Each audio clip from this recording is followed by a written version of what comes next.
2023년 5월 10일 미국의 북한 전문 매체 NK뉴스에 따르면 5월 초 방영한 북한 조선중앙방송 다큐멘터리에는 평양에 있는 엘리트 학교 세거리 초급 중학교 교실이 나왔습니다.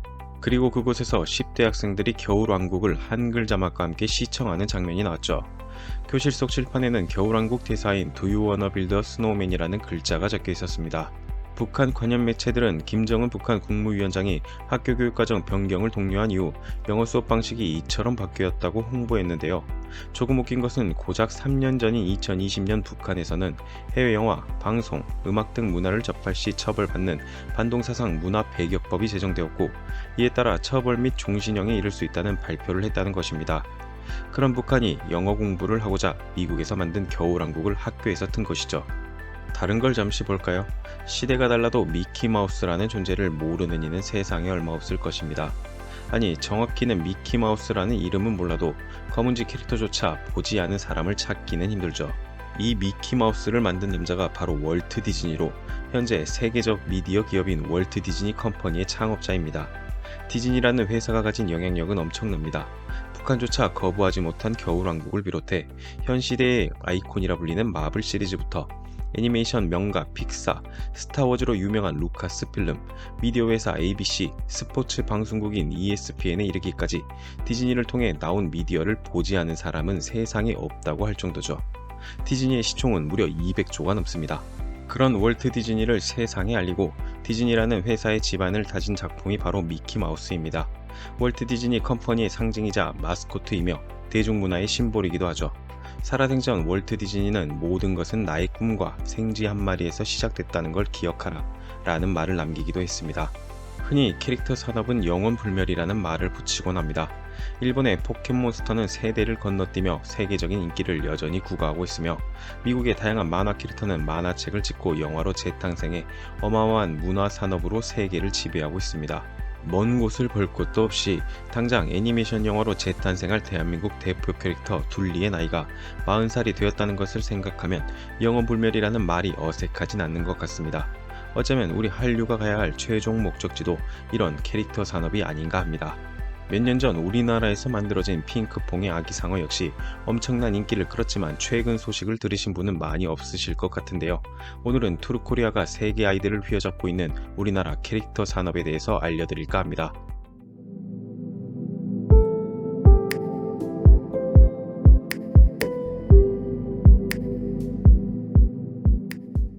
2023년 5월 19일 서울중앙지방법원은 미국 작곡가 조나단 로버트 라이트가 콘텐츠 제작사 더 핑크퐁 컴퍼니를 상대로 제기한 손해배상 청구를 기각했습니다.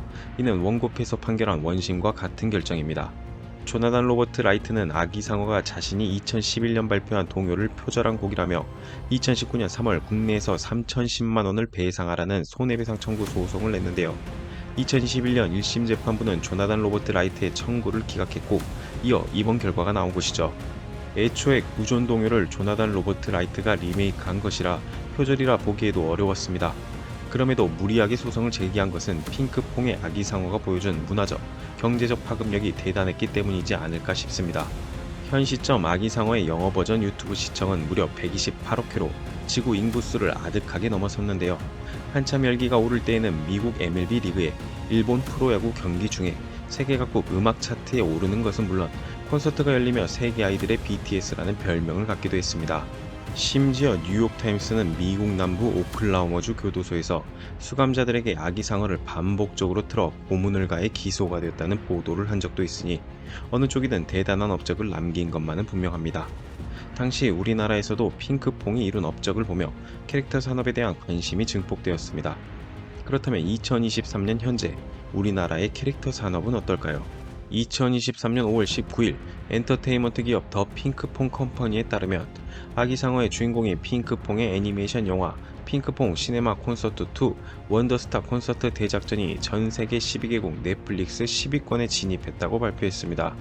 해당 영화는 4월 5주차에 나왔으며 전세계 넷플릭스를 통해 공개된 이래 12개국 오늘의 톱10 키즈 영화 부분에 이름을 올렸고 당시 기준으로 미국, 아일랜드, 캐나다, 영국, 뉴질랜드, 호주, 남아프리카 공화국, 싱가포르의 넷플릭스 차트에 들어갔죠. 아일랜드에서는 1위, 영국, 캐나다, 싱가포르에서는 2위, 다른 나라에서는 3위를 기록했습니다. 과거 우리 아이들이 외국의 만화 영화를 일요일 아침마다 기다리며 본 것처럼 해외의 많은 아이가 우리 캐릭터를 소비하고 즐기며 성장하고 있는 거죠. 핑크퐁은 이에 그치지 않고 중동, 북아프리카, 대만과 홍콩, 중국을 비롯한 중화권까지 그 영향력과 사업을 확장하고 있습니다. 또한 같은 회사에서 제작한 새로운 캐릭터 베베피는 미국에서 그 인기를 이어가고 있는데요. 공개 1년 만에 유튜브 구독자 600만 명을 돌파했으며 2022년 12월 전세계 넷플릭스를 통해 공개됐습니다. 국내 애니메이션 최초로 12개국 오늘의 탑10 키즈 부분에 이름을 올렸는데 미국, 뉴질랜드, 남아프리카 공화국에서 2위, 호주, 아일랜드, 노르웨이에서 3위, 캐나다에서 4위를 차지하며 영어권 국가에서 열풍을 일으키고 있습니다. 핑크퐁 컴퍼니의 MD 수출액은 2020년 약 37억 원, 2021년 138억 원, 2022년 345억 원을 기록하면서 2년 만에 800% 넘게 성장했으며 전체 수출액은 2021년 594억 원에서 지난해 935억 원으로 57%가량 늘었습니다.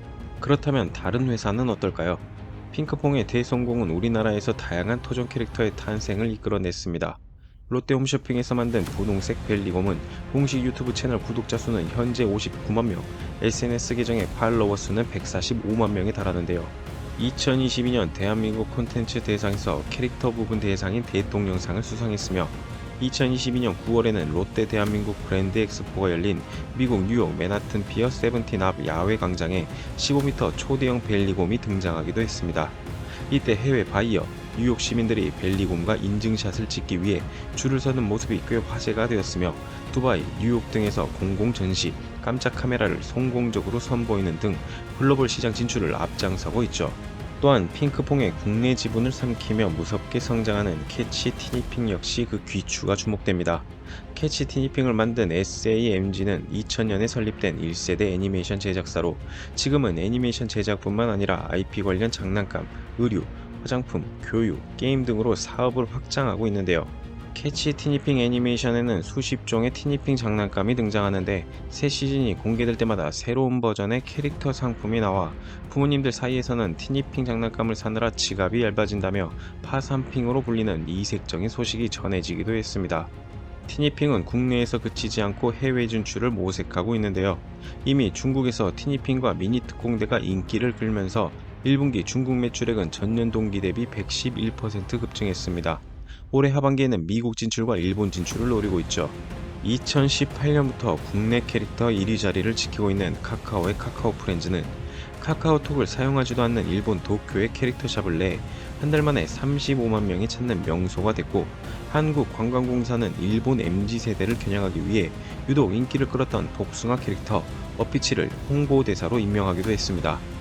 로스앤젤레스에 문을 연 네이버가 만든 라인 프렌즈 스토어에는 1000여 명이 넘는 인파가 줄을 서며 대한민국 캐릭터의 선전을 알렸죠.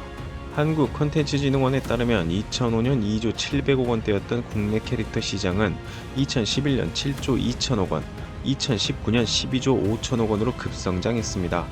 올해는 20조 원을 넘어설 것으로 추정되는데요. 주로 어린이 사업으로 통용되던 캐릭터가 MZ세대를 넘어 3040 세대까지 팬덤을 형성하면서 앞으로 캐릭터 시장은 확대될 전망이라고 합니다. 이런 국내 소비는 계속해서 새로운 캐릭터를 태어나게 할 것이고 또 이 중에는 핑크퐁처럼 해외로 나가 명성을 떨칠 캐릭터도 꾸준히 나타나게 되겠죠. 대한민국 캐릭터 수출액은 7조 원을 넘어섰고 관련 고용 인력은 4만 명에 다다릅니다. 단순히 아이를 위한 것이 아닌 새로운 한류 산업으로 꼭 이끌어가야 할 분야라는 생각이 드는데요. 아직은 미국과 일본을 따라가기에는 부족하지만 언젠가 계속해서 나아간다면 우리나라에서도 미키마우스 같은 존재가 그리고 디즈니 같은 회사가 언젠가 나타날 수 있지 않을까요? 때때로 어린 시절 보았던 만화 영화나 책이 크고 나서야 일본에서 왔다는 말을 들으면 정말 놀랐던 기억이 있습니다.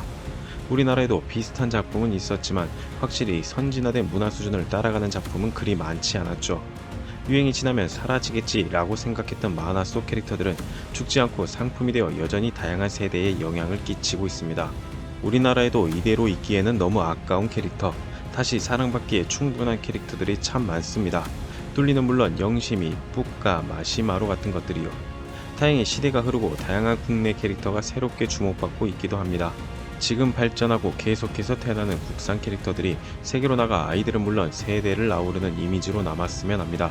그리고 그토록 해외 문화를 배척하는 북한이 겨울왕국을 교육용으로 사용했던 것처럼 우리나라의 토종 캐릭터 역시 싫어도 사용할 수밖에 없는 그런 영향력까지 가질 수 있는 날이 왔으면 합니다. 저희 트루코리아는 계속해서 한국 캐릭터 산업을 응원하겠습니다. 영상을 시청해주셔서 감사합니다. 구독과 좋아요는 영상을 만드는 데 큰 힘이 됩니다.